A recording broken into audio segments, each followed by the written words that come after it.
오늘은 이 녀석 만나러 왔습니다. 르노 삼성의 중형 SUV QM6인데요 부분 변경을 통해서 디자인에 변화를 주고 LPG 모델 라인업을 추가를 해준 삼성의 더 뉴 QM6 만나보도록 하겠습니다.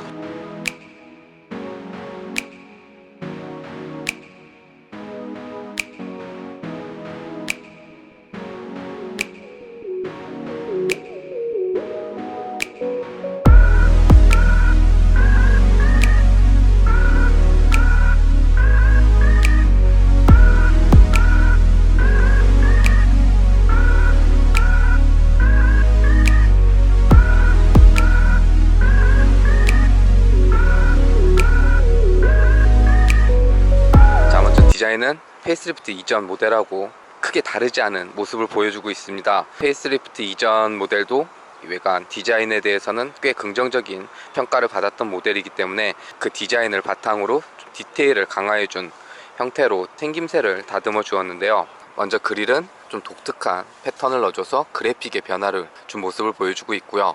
거기에 이번에 프리미에르라는 신규 트림을 하나 추가를 해줬는데요. 그래서 그릴에도 그 로고가 하나 더 새겨진 그런 모습을 보여주고 있고요. 범퍼 하단 쪽에 포그램프 디자인이 원형에서 사각 형태로 변화를 줬습니다. 그리고 그 위로 몰딩 라인을 하나 더 그어주면서 조금 더 뚜렷한 인상을 만들어 준 게 아닌가 이렇게 보여집니다. 이 외에는 그릴과 이어지는 헤드램프라든지 르노 삼성을 나타내는 C자 형태의 데일라이트라든지 그대로 이어졌기 때문에 이전과 동일한 형태를 보여주고 있다 라고 보시면 될 것 같고요. 자, 사이드 측면에서도 큰 다름은 보이지 않고요. 프리미에르라는 장식이 하나 더 더해졌고 휠 디자인이 새롭게 적용이 되었습니다. 휠 디자인은 스포크 살이 많은 형태로 그려냈고 투톤으로 디테일을 좀 더해준 모습을 보여주고 있고요. 사이즈는 19인치 크기가 적용이 되어 있습니다. 거기에 타이어는 금호 크루젠 19인치 타이어가 장착이 되어 있고요. 자, 그리고 리어 후면에서도 큰 변화 없이 이전 모델과 거의 유사한 디자인이 이어졌고요. 대신 LPG 모델은 LP라고 해서 배지를 하나 더해준 모습을 보여주고 있습니다.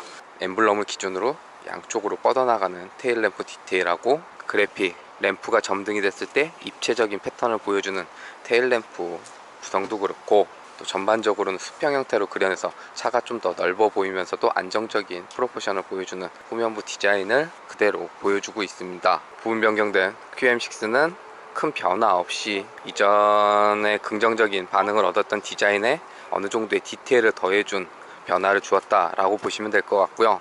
자, 그리고 실내 한번 살펴보도록 하겠습니다. 실내도 큰 변화 없이 이전 모델을 베이스로 디테일과 편의 사양들을 보강하며 변화를 준 모습을 보여주고 있는데요. 먼저 시트 헤드레스트는 SM6에서 먼저 선보였던 양쪽으로 각도를 조절할 수 있는 그 헤드레스트가 새롭게 적용이 되었고요. 거기에 마사지 기능도 적용이 되었습니다. SM6에서 누렸던 편의사양들을 이제 QM6에서도 같이 누릴 수 있도록 상품성을 보강한 모습을 보여주고 있고요. 자, 그리고 중앙 S링크에는 이렇게 메인 화면에 공조기 시스템 화면이 하나 더 추가가 되었습니다. 공조기 화면이 더 추가가 돼서 한 번 더 들어갔던 부분을 이제 메인 화면에서도 바로 조절할 수 있도록 끌 수도 있고 공조기 다시 활성화 시킬 수도 있고 단축 UI를 하나 만들어줘서 좀 더 편리하게 사용할 수 있도록 개선된 모습을 보여주고 있고요. 이외에 스마트폰하고 연결한 애플 카플레이 화면도 예전에는 이렇게 잘린 형태로 나왔는데 이제는 풀스크린 화면에서 이용할 수 있도록 UI 디자인과 조작에 대한 편의성을 개선해준 모습을 보여주고 있습니다. 계기판, 거기에 스티어링 핸들 디자인이나 기어 노브까지 이전 모델과 동일한 구성을 보여주고 있습니다. 자, 그리고 2열에서 변화는 드디어 2열 시트가 리클라이닝이 됩니다. 그래서 각도 조절을 할 수가 있어서 지금 상태에서 좀 더 뒤로 누울 수 있는 그러니까 시트 각도, 시트 리클라이닝 기능이 적용이 되었는데요. 페이스리프트 이전에 좀 불편하게 느꼈던 부분들을 개선해 주면서 상품성을 보강해 준 모습을 보여주고 있고요. 이외에 공간이라든지 구성에 대해서는 기존 모델과 동일한 형태를 취하고 있기 때문에 4인이 탑승하고 이동하는 데 있어서 큰 불편함이 느껴지지 않는 구성을 보여주고 있습니다. 자, 그리고 트렁크 적재 공간은 여기를 누르게 되면 이렇게 오픈되는 전동식 트렁크가 적용이 되어 있고요. LPG 모델임에도 연료통이 이전 길게 배치된 연료 탱크 형태가 아니라 먼저 선보였던 SM6 LPE 모델처럼 원형 도넛 형태로 해서 트렁크가 밑으로 자리를 하고 있기 때문에 가솔린 모델과 거의 유사한 적재 공간을 활용할 수 있는 이 부분은 QM6 LPE 모델이 갖는 장점 중 가장 돋보이는 요소가 되어주지 않을까 이렇게 보여지고요. 다시 닫을 때는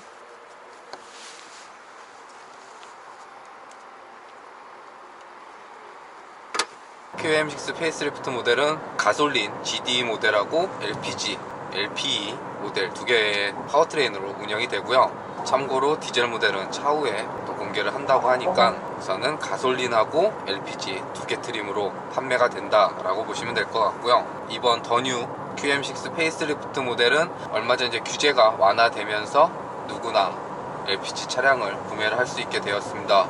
그래서 그거에 맞춰서 SM6 LPG에 이어서 QM6에도 적용을 해줬는데요. SUV의 LPG 엔진을 적용한 새로운 모델이기 때문에 이번 페이스리프트 모델에서는 주된 변화의 요소가 되어주는 그런 파워트레인 구성이 아닐까 이렇게 보입니다. 그리고 LPG 모델은 이제 중간 지점 갔다가 다시 돌아갈 때 시승을 할 예정이라서 BG 또 적용된 건 어떤 느낌을 주는지 그때 말씀드리기로 하고요. 지금 시승하고 있는 모델은 GD 가솔린 모델입니다. 2.0L 가솔린 엔진을 품고 있고 변속기는 자트코사 무단 변속기 체결되어 있고요. 부분변경 모델이라 파워트레인에 변화는 없기 때문에 이전 모델과 거의 동일한 주행 성격, 주행 질감을 가지고 있다라고 보시면 될 것 같습니다. 일상 도심 주행을 하는데 주된 목적을 가진 파워트레인 구성으로 SUV 바디 스타일을 가졌지만 정숙하게 조용한 부드러운 주행이 이루어지는 부분은 장점으로 볼 수 있고 좀 더 스포티한 주행을 할 때는 출력에 대한 답답함이 동반될 수 있는 그런 파워트레인 성격을 가지고 있다라고 보시면 될 것 같고요. 디젤 엔진이 주도했던 국내 SUV 세그먼트에서 가솔린 엔진을 선보이면서 괜찮은 판매량을 올린 모델로 그 QM6 가솔린 이 모델이 개인적으로 마음에 드는 건 시승기에도 언급을 드렸지만 디젤 엔진에 비해서 승차감이 꽤 괜찮습니다. 디젤 엔진은 약간 도로 여건에 따라서 신경질적인 반응을 보이는 경우도 간혹 있었는데 GD 모델은 꽤 여유로운 그런 승차감을 제공을 해줘서 일상을 함께하는 데 있어선 가솔린 GD 모델이 QM6에는 더 적합한 성격을 가지고 있다라고 여겨지는 부분이었고요. 가솔린 엔진이 가진 정숙하고 부드러운 회전 질감하고 승차감이 어느 정도 어우러지면서 좀 더 편안한 주행이 이루어지는 부분은 QM6 GD 모델이 갖고 있는 장점이 아닐까 생각이 듭니다. 이에 뭐 핸들 조향이라든지 브레이크 제동에 있어서도 별 다름이 느껴지진 않기 때문에 페이스리프트 이전에도 별 불만이 생기지 않는 부분이어서 괜찮다고 여겨지고요. 자, 이제 회차 지점 와서 차량 LPG 모델로 바꿔 타고 다시 시승 시작하도록 하겠습니다.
LPG라고 하면 규제가 풀리기 전에는 뭐 택시라 레터카 위주였었는데 규제가 완화되면서 르노 삼성에서 SM6를 시작으로 QM6까지 좀 발빠르게 움직이고 있는 모습을 보여주는데요. 이 녀석도 그 모델 중에 하나라고 보시면 될 것 같습니다. 그로 인해서 먼저 선보였던 SM6 LPG 모델에 적용됐던 파워트레인을 같이 사용을 하고 있는데요. 2.0L LPG 엔진을 품고 있고 변속기는 자트코사 CVT 무단 변속기가 체결이 되어 있고요. 최고 출력은 140마력, 최대 토크는 19 정도의 성능을 발휘합니다. 전반적인 주행 성능에 있어서는 SM6 LPG에서 경험했던 것과 거의 동일한 모습을 보여주는데요. 가솔린 연료보다는 어느 정도 효율성에 있어서는 부족함을 가지고 있기 때문에 그 부분은 감안을 해야 되겠지만, 속도를 올렸다가 내렸다 하는 일상 주행에 있어서는 출력에 대해 별다른 부족함이 느껴지진 않습니다. 거기 변속기, CVT 변속기도 예전 CVT 무단 변속기가 어느 정도 엔진 회전수를 고정시켜 놓고 속도를 올리고 내리고 하는 그 로직이었다면, QM6 LPG에 적용된 CVT 무단 변속기는 가상으로 7단의 변속을 만들어줘서 RPM이 올라갔다 내려갔다 하는 그런 움직임을 보여주는데요. 그로 인해서 이 CVT 무단 변속기가 가지고 있는 어느 정도의 이질감도 덜어주면서 주행할 때 별다른 불편함이 느껴지지 않도록 구성된 부분은 이 녀석이 가지고 있는 긍정적인 요소 중 하나가 아닐까 이렇게 여겨지고요. 가솔린보다 연료 효율성에서는 부족함이 있지만 리터당 가격을 계산했을 때는 또 장점이 있는 부분이 있기 때문에 감안을 해서 보시면 될 것 같습니다. 가솔린이든 LPG든 소음이나 진동에 있어서는 디젤 엔진에 비해서는 분명한 장점을 가지고 있기 때문에 그 부분을 잘 활용하고 있는 부분도 이 녀석이 가진 긍정적인 요소라고 볼 수 있을 것 같고요. 이번에 신규 추가된 최상위 트림 프리미에르는 가솔린 모델만 적용이 되고 LPG 차량에는 미적용되는 그 부분은 참고하시길 바라고요. 프리미에르 그 모델은 이중 차압 유리가 들어가서 외부에서 유입되는 풍절음이라든지 소음에 좀 더 신경을 쓴 변화를 주었다고 합니다. 그리고 또 LPG 지금 이 차량도 지금 속도가 한 100km 내외 왔다 갔다 하고 있는데 풍절음에 대해서 크게 불편함이 느껴지진 않는 편이어서 외부에서 유입되는 하부 소음이라든지 이런 부분에 있어서는 별다른 불편함이 동반될 것 같지는 않고요. 이외에 핸들 조향이라든지 브레이크, 제동력에 있어서는 먼저 선보였던 모델들과 크게 다름이 느껴지진 않아서 세그먼트 대비 꽤 준수한 세팅과 반응을 보여주고 있다라고 보시면 될 것 같습니다. 한 가지 좀 아쉽게 느껴지는 부분은 이 운전자 지원 시스템에 변화가 없었다는 부분은 좀 아쉽게 보입니다. 스마트 크루즈가 아닌 일반 크루즈 컨트롤이라든지 차선 유지 어시스트라든지 그런 부분이 좀 빠져 있어서 부분 변경을 통해서 좀 그 기능은 적용을 해줬으면 어떨까라는 생각이 남는 부분이고요. 운전자 지원 시스템은 편한 주행에 도움도 주지만 좀 더 안전한 주행에 도움을 주는 기능들이라 좀 빠른 시일 안에 적용을 해주면 어떨까라고 여겨지는 부분이었습니다. 늘 그렇지만 시승 행사는 정해진 코스의 짧은 시간을 경험을 해보는 거라 디테일하게 말씀 못 드렸는데요. 조만간 QM6 LP 모델은 시승 기회가 생기는 대로 조금 더 타보고 영상으로 보여드리도록 하겠습니다. 이상 르노 삼성의 중형 SUV 더뉴 QM6였습니다. 네, 안녕하세요. 개그맨 양성국입니다. 안녕하세요. 저는 레이싱 모델 엄지아입니다. 안녕하세요. 시청자 여러분, 저는 레이싱 모델 한소울입니다. 안녕하세요. 레이싱 모델 테이라고 합니다. 우리 또 자동차 전문 TV 레드 RPM TV, 레드 RPM, 레알 TV 레드 RPM TV 여러분들 레알 TV 많이 시청 부탁드립니다. 많이 시청해주세요. 많이 구독해주세요. 많이 시청해주세요.